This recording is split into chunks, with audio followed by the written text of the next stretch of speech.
अनिष्का नाम का मतलब और साथ में इसकी तफसीलात। नेम पॉइंट टीवी को सब्सक्राइब कर लें। अनिष्का नाम का शुमार लड़कियों के नामों में होता है। अनिष्का नाम की इब्तदाई तारीख हिंदी ज़बान से निकलती है। अनिष्का नाम के अफराद के लिए लकी नंबर 7 माना जाता है। अनिष्का नाम का मतलब कौन दोस्त है, कोई दुश्मन नहीं है।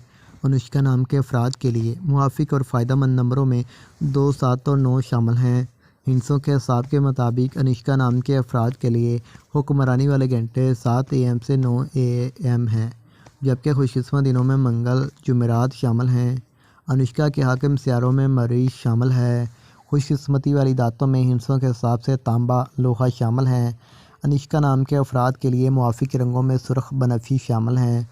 अनुष्का नाम के अफराद के लिए मुआफ़िक पत्थरों में रूबी शामिल हैं, जबकि मुतमादिल मुआफ़िक पत्थरों में हीरा शामिल है। अनुष्का नाम के अफराद का असूल ज़िंदगी है कि आप ज़िंदगी में आने वाली मुश्किलात से टकराना पसंद करते हैं और इनका मुकाबला करना चाहते हैं।